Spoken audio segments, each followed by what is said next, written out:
Fala aí, pessoal, beleza? Vamos continuar nossa disciplina de Clínica Médica de Pequenos Animais 2, né? Nós estamos falando das desordens endócrinas, não é isso? Falamos sobre as desordens da tireoide, tá? E agora nós vamos falar com relação à glândula adrenal, tá? Então, com relação à glândula adrenal, nós vamos falar agora sobre o hiperadrenocorticismo, tá? Que também é chamado ou é conhecida como síndrome de Cushing, beleza? Então, o objetivo da nossa aula de hoje é entender a fisiopatologia, né? Desculpa, fisiopatogenia da nossa doença, dessa síndrome chamada de síndrome de Cushing, beleza? Para relembrarmos ou para entendermos isso, nós precisamos novamente compreender o eixo hipotálamo, hipófise, glândula adrenal. Então, o que eu já peço para vocês? Antes de dar continuidade ao vídeo, à nossa aula, deem uma paradinha e pesquisem sobre o eixo hipotálamo, hipófise, adrenal. Daqui a pouco a gente vai falar, mas eu quero que vocês já deem uma olhada, perfeito? Então, vamos começar. Então, tá aqui, né? Ó, síndrome de Cushing ou hiperadrenocorticismo. Primeiro, por que Cushing, né? Porque o médico que descobriu ou que identificou esta patologia, essa síndrome, foi Harvard Cushing, ok? Aliás, ela foi descrita inicialmente, ou a primeira vez que ela foi descrita, ele era um neurocirurgião americano, né? E a primeira vez que ela foi descrita foi lá em 1932, tá? Então, quem descobriu foi Harvard Cushing, então por isso que recebeu o nome de síndrome de Cushing. Bom, vocês já lembram, vocês sabem por que é chamado de síndrome, né? O que é uma síndrome? E aqui está uma definiçãozinha, né? Olha só.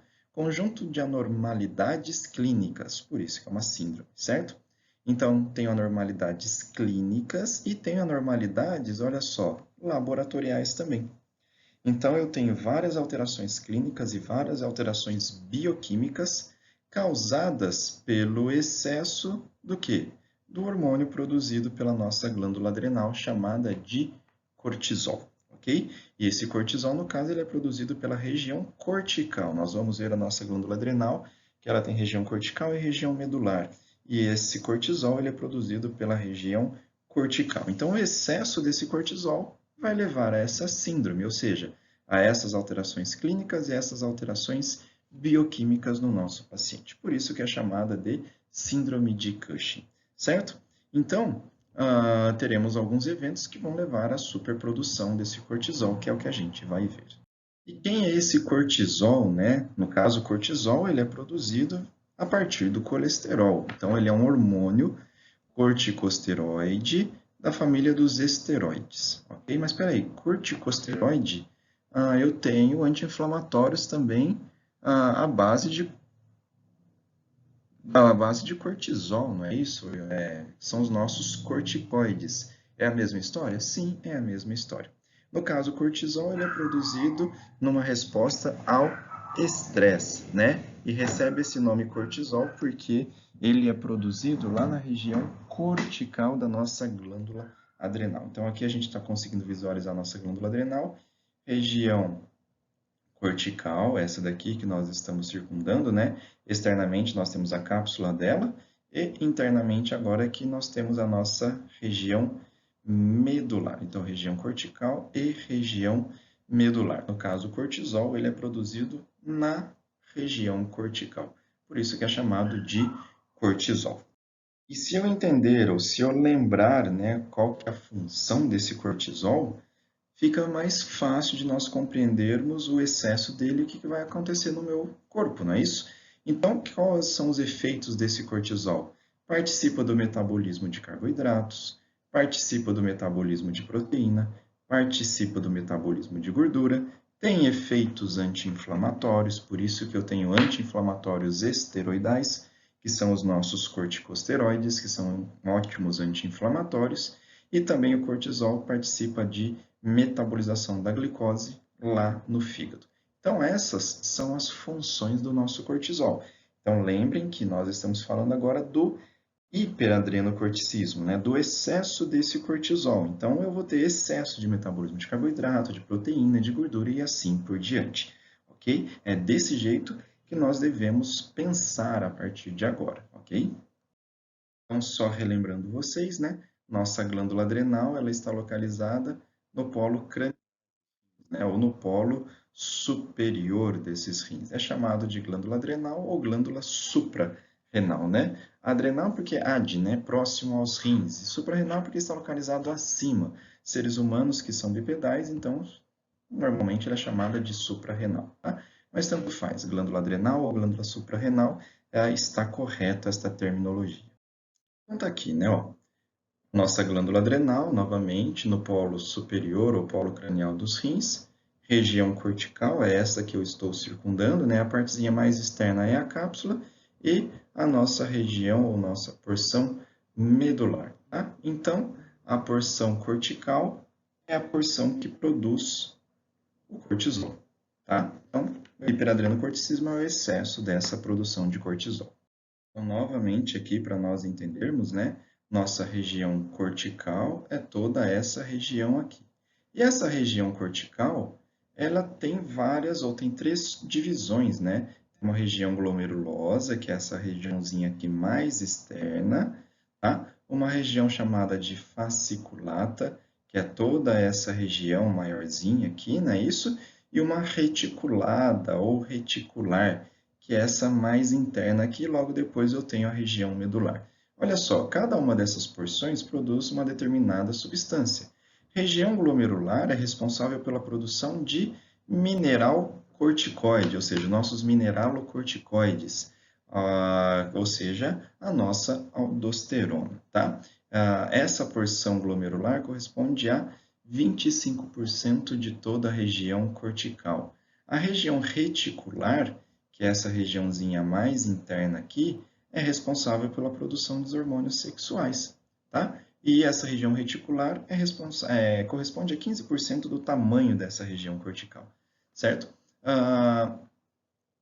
E a região fasciculata, ou fascicular, que é a maior região da nossa porção cortical, corresponde a 60% do seu tamanho, é a região responsável pela produção dos nossos glicocorticoides, que, como eu já havia falado, é o cortisol. Então, notem que na própria região cortical, a camada mais abundante, que é a fasciculata, é responsável pela produção dos nossos glicocorticoides, ok?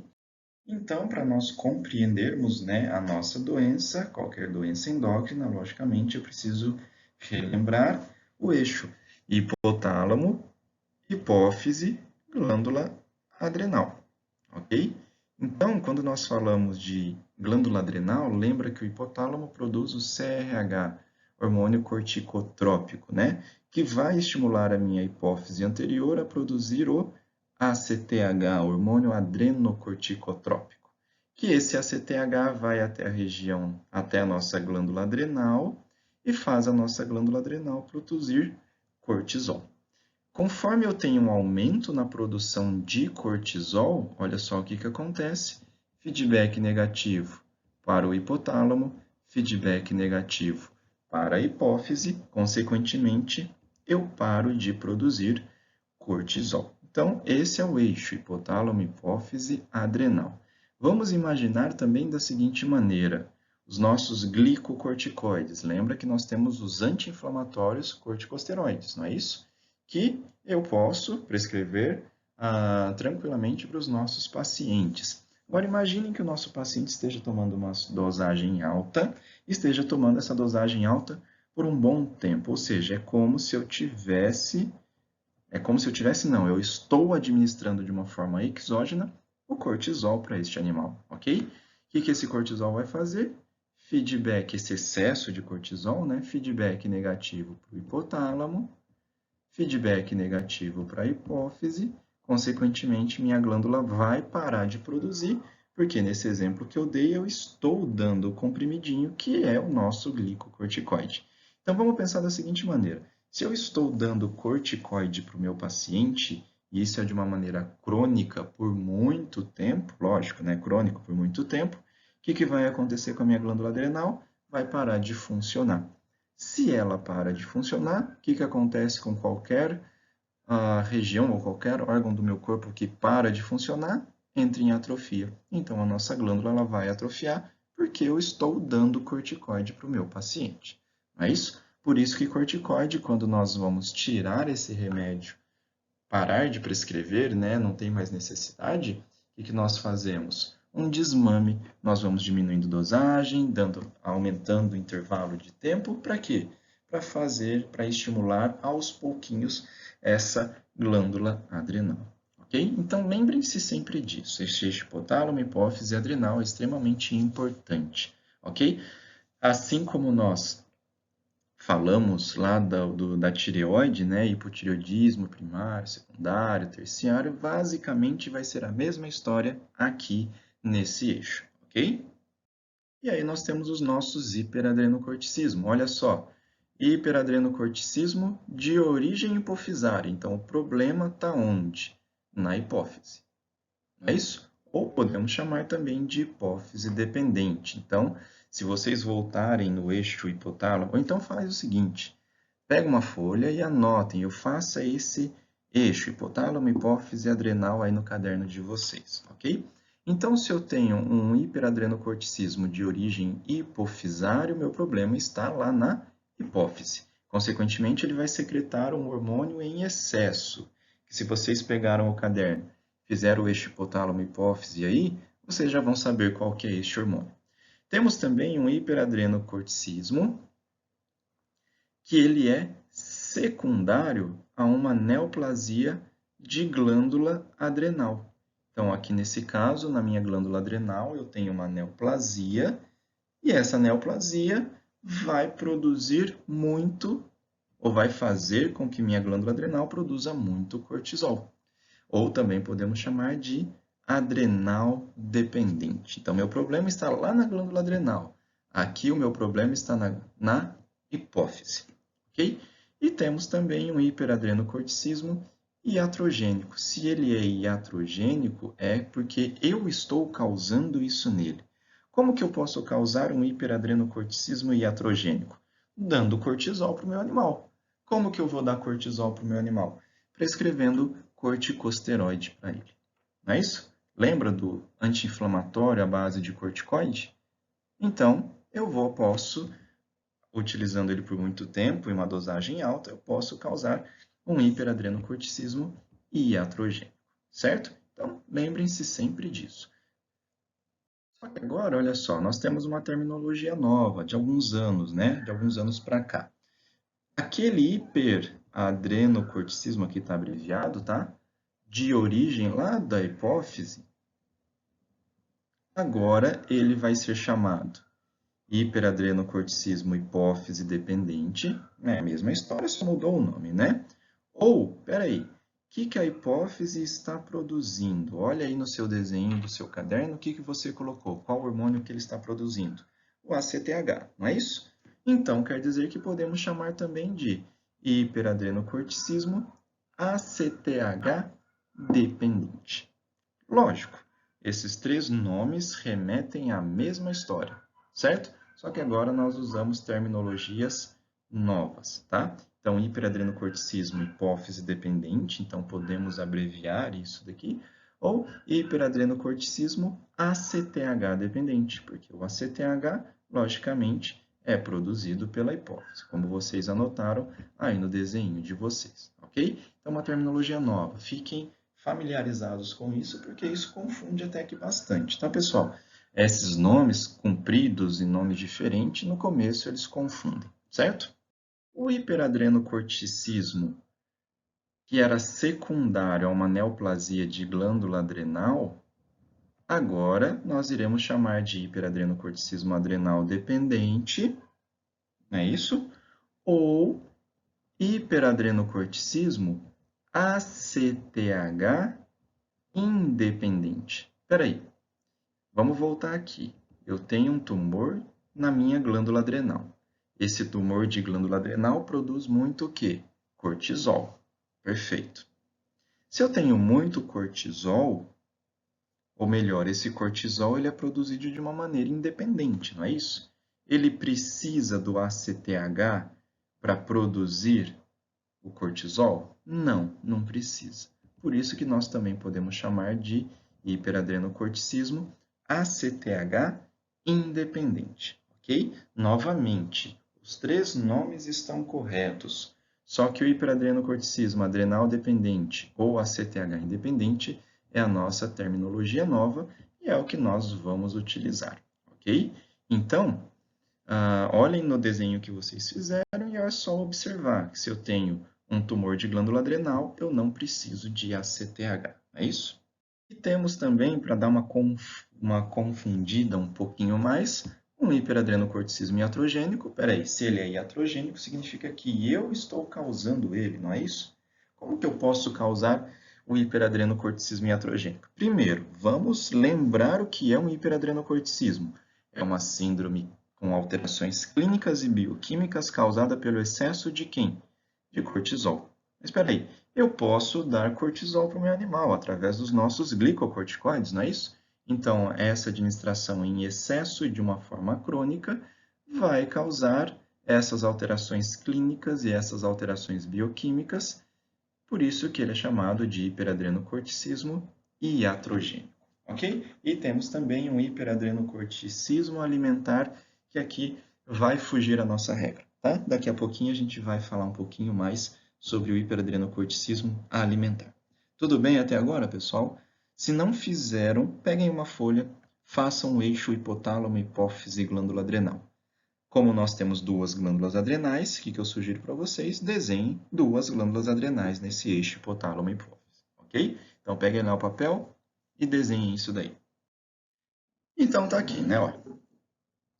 Isso aqui é um resuminho de tudo aquilo que nós conversamos. O hiperadrenocorticismo típico, por que típico? Porque nós ainda também temos um hiperadrenocorticismo atípico. Mas vamos entender esse típico primeiro, depois a gente fala do atípico. Então, é caracterizado pela superprodução, né, pela produção excessiva ou administração excessiva de glicocorticoides. Se eu estou administrando glicocorticoides em excesso, consequentemente, eu terei efeitos no nosso organismo como um todo. Okay? E isso nós já tínhamos conversado, isso daqui é a mesma história que nós já tínhamos falado. Então, olha só, hiperadrenocorticismo hipófise dependente, olha no desenho que vocês fizeram aí no seu caderno, hipófise dependente, o que eu tenho? Excesso na produção de ACTH. Eu vou produzir muito ACTH e vou estimular muito a nossa glândula adrenal, não é isso? Por que que essa hipófise produz muito ACTH? Ou porque tem uma neoplasia benigna, normalmente por neoplasias benignas localizadas lá na adenopófise, tá? Quando a gente fala de hiperadrenocorticismo adrenal dependente, então só vamos voltar um pouquinho aqui, desculpa. Então, se eu tenho excesso de ACTH, consequentemente eu vou ter excesso na produção de cortisol. Essas duas glândulas adrenais ficarão superestimuladas, não é isso? Bom, se eu tenho um hiperadrenocorticismo adrenal dependente, então lembrem que meu problema não está na hipófise, né? Meu problema está na glândula adrenal. Normalmente é por causa de neoplasia, ou melhor, é por causa de neoplasias também. Só que normalmente são neoplasias malignas, né? Um carcinoma, por exemplo, tá? Se eu tenho uma neoplasia de glândula adrenal, isso faz com que a minha glândula produza cortisol, consequentemente eu tenho excesso de cortisol. Não é isso? Ou, a gente vai falar daqui a pouquinho, tá? Essa neoplasia de glândula adrenal, normalmente ela envolve apenas uma glândula adrenal, tá? Raramente ocorre essa neoplasia nas duas glândulas adrenais. Então, normalmente isso acomete apenas uma glândula adrenal. Se eu tenho um hiperadrenocorticismo iatrogênico, significa que eu estou dando muito corticoide para o meu animal. Então, se eu estou dando muito corticoide para o meu animal, eu vou levar as alterações clínicas e as alterações bioquímicas do meu paciente, certo? Tudo, novamente, envolve o eixo hipotálamo, hipófise e glândula adrenal. Se vocês desenharam isso daí e compreenderam esse eixo, fica simples o entendimento dessa patologia, ok? Então, qual que é a causa mais comum do hiperadrenocorticismo dos nossos pacientes? Então, está aqui. De 80 a 85% dos casos de hiperadrenocorticismo é causado por problema lá na hipófise. Então, vamos lembrar da terminologia nova, né? É um ACTH dependente, ou seja, meu problema está lá na hipófise, eu tenho uma neoplasia de hipófise que está secretando muito ACTH. Então está aqui, ó, é um tumor funcional na minha hipófise que secreta muito ACTH. Secretando muito ACTH, as duas glândulas adrenais serão superestimuladas e produzirão muito cortisol. Então tá aqui, ó. Normalmente é uma neoplasia benigna, tá? Mas pode ser também neoplasias malignas, ok? Vamos pensar também que essa neoplasia ela vai começar a crescer. Eu tenho estruturas nervosas em volta que serão comprometidas também, não é isso? Então a gente vai falar disso daqui a pouquinho. Metade dos pacientes com essa neoplasia hipofisária, os tumores são extremamente pequenininhos, tá? 3 milímetros de diâmetro. A outra parte tem entre 3 e 10 milímetros e apenas uma pequena porcentagem apresenta tumores maiores que 10 milímetros. E aí a gente tem que lembrar que eu tenho estruturas nervosas localizadas em volta. E essas estruturas nervosas serão comprometidas, né? Dentre elas, o quiasma óptico, que é onde ocorre o cruzamento, né, do nosso nervo óptico. E aí sim o meu paciente pode começar a apresentar sintomatologia nervosa. Então, do nada, por exemplo, meu paciente apresenta cegueira. E essa cegueira é uma cegueira central. Provavelmente, o meu problema está localizado lá na hipófise a partir desta neoplasia. Então, só para vocês relembrarem, né, ó, aqui a região de hipotálamo e aqui a minha hipófise. Adenohipófise, neurohipófise. No caso, para a gente, aqui na nossa adenohipófise. E olha quem que está passando aqui, ó, nervo óptico. É isso, ó. Nervo óptico está passando superiormente à nossa glândula hipofisária, né, a nossa adenohipófise. Então, se ele começa a crescer, ó, ele pode causar compressão deste nervo e causar a interrupção das informações, a interrupção do potencial de ação, levando a uma cegueira. E essa cegueira não é causada por problema no globo ocular, é uma cegueira causada por um problema de compressão deste nervo, né? Então, é um problema central no caso. E aqui só um esquemazinho, né? Que na medicina humana é feita cirurgias na glândula, na glândula hipófise, né? Então, só para a gente entender, hipotálamo está localizado aqui, hipófise está localizada aqui. Olha o tumorzinho que cresceu. Logicamente, ele cresce para cima, porque aqui embaixo, o que, que ele tem? O osso chamado de esfenoide, né? Então, aqui eu tenho o meu osso etimoide e aqui o meu osso esfenoide. Então, como embaixo dele nós temos o osso, esse tumorzinho ele só vai crescer para cima, não é? Em seres humanos é feita a cirurgia através da cavidade nasal, passa-se por este osso etimoide, né, que ele é mais frágilzinho, e vai lá e retira o tumor, ok?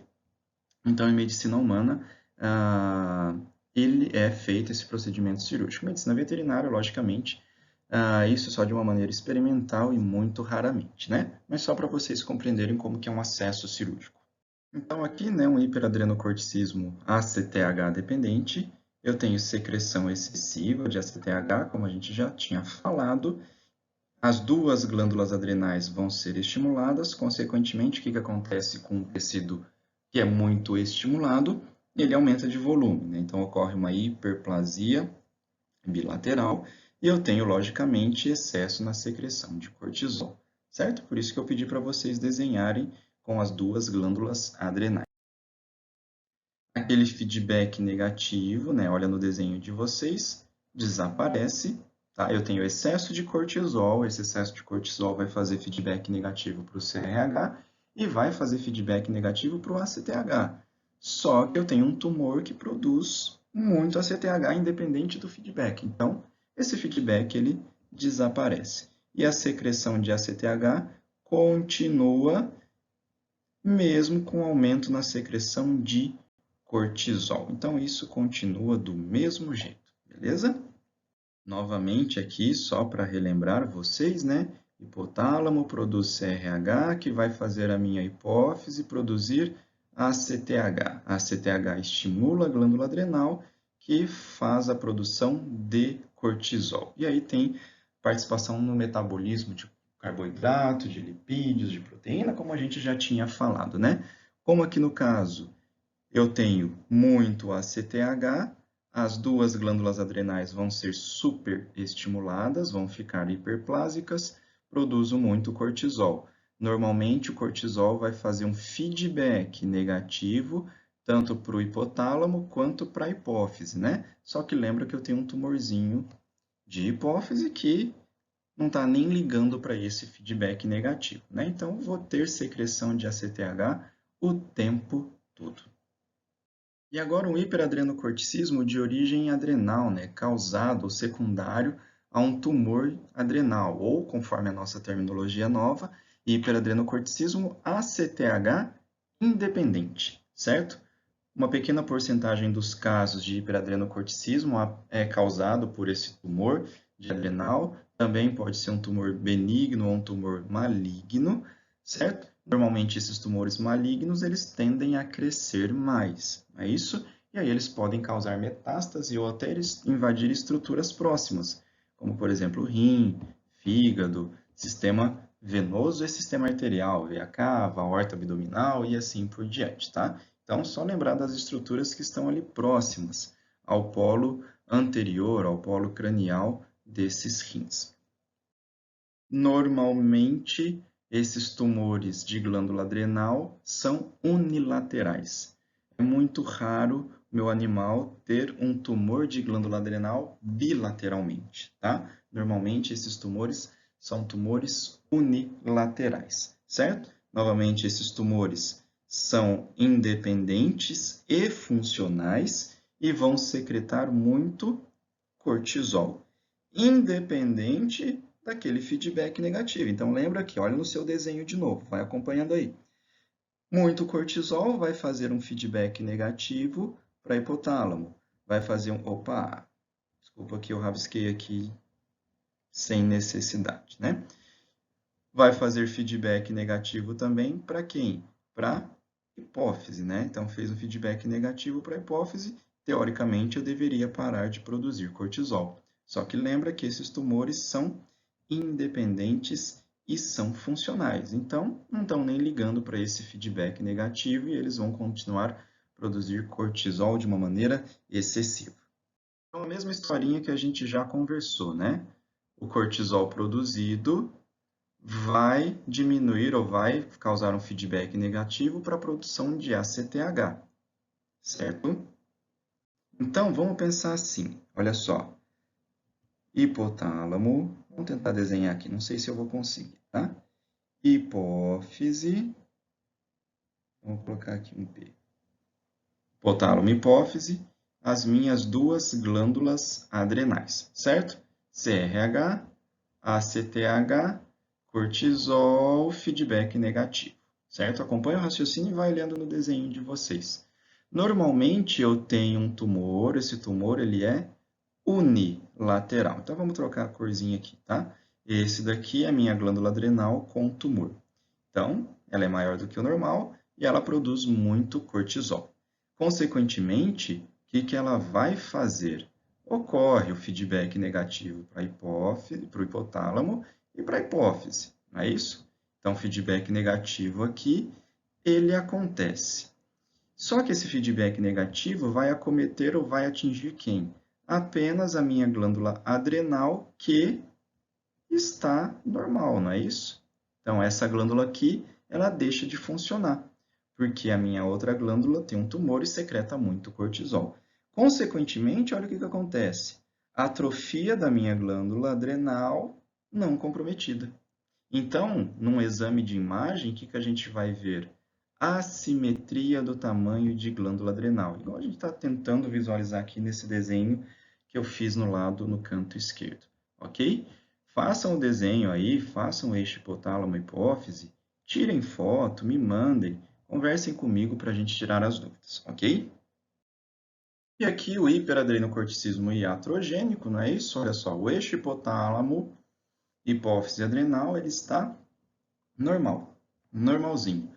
Só que eu estou administrando muito glicocorticoide. Novamente, olha no seu desenho que você fez e vê o excesso de cortisol, o que que ele vai fazer, né? Ele vai suprimir o eixo hipotálamo hipófise adrenal, porque o feedback negativo vai acontecer. E não somente por administração, por exemplo, de comprimidos, né, de anti-inflamatórios e esteroidais, mas também, olha só, administração de qualquer fármaco que seja um glicocorticoide, seja um colírio à base de glicocorticoide, seja aquele remedinho otológico à base de glicocorticoide, que todos têm corticoides, basicamente, né? Ou até um shampoo à base de glicocorticoide. Isso em animais mais leves, né? De raças pequenas. Então, quando nós falamos em hiperadrenocorticismo iatrogênico, qualquer fármaco tópico, ocular, otológico, ou shampoo, ou loção, pomada, enfim, que tenha glicocorticoide, já pode ser o suficiente para causar esse hiperadrenocorticismo iatrogênico, lógico, isso em animais pequenos, tá? Quando eu falo em raças grandes, aí sim, isso não tem problema, é só mesmo a administração de comprimidos ou a administração de fármacos via sistêmica. Então, como eu estou dando muito corticoide, né? A administração excessiva do corticoide inibe o CRH lá no hipotálamo. Então, diminui, causa feedback negativo, diminui CRH, diminui a CTH, nossa glândula adrenal não vai ser estimulada, consequentemente, o que que acontece? Atrofia das duas glândulas adrenais, ou seja, uma atrofia bilateral da minha glândula adrenal, certo? E aí nós temos, para dar uma confundida um pouquinho na nossa cabeça, o hiperadrenocorticismo alimentar, que é causado por uma, ainda não é totalmente esclarecido, tá, pessoal? É uma dieta rica em proteínas, certo? No caso, os polipeptídeos, que eles vão gerar receptores, e esses receptores vão ser absorvidos, cair na circulação e vão lá na glândula adrenal e vão fazer que a nossa glândula adrenal produza cortisol. Só que isso, no caso, foi causado pela alimentação, ok? Então, só para ter uma confundida um pouquinho mais aí na nossa cabeça. Então, o objetivo da nossa aula de hoje era isso, né? Compreender a fisiopatogenia do hiperadrenocorticismo. E agora nós vamos entrar, ou já deixar um gancho para a próxima aula, qual que é a cara desse hiperadrenocorticismo? Quais são as alterações laboratoriais e as alterações clínicas que um paciente com hiperadrenocorticismo vai apresentar? Então, o que eu já quero que vocês façam? Procurem no Google Acadêmico, procurem em artigos, tem várias revisões sobre hiperadrenocorticismo. Deem uma lida em sintomatologia clínica, tá, pessoal? Deem uma lida em sintomatologia clínica, porque nós iremos, na nossa próxima aula, falar sobre essas alterações clínicas e laboratoriais. Se vocês lerem já, vai ficar extremamente mais fácil de vocês entenderem a próxima aula. Certo? Então é isso, pessoal. Vocês já sabem agora a fisiopatogenia e agora vocês terão que estudar, terão que dar uma lida, pelo menos, né, nesses sinais clínicos para a próxima aula. Beleza? Então, boa aula, bom estudo para vocês, espero que tenham gostado e nos vemos na nossa próxima aula. Grande abraço!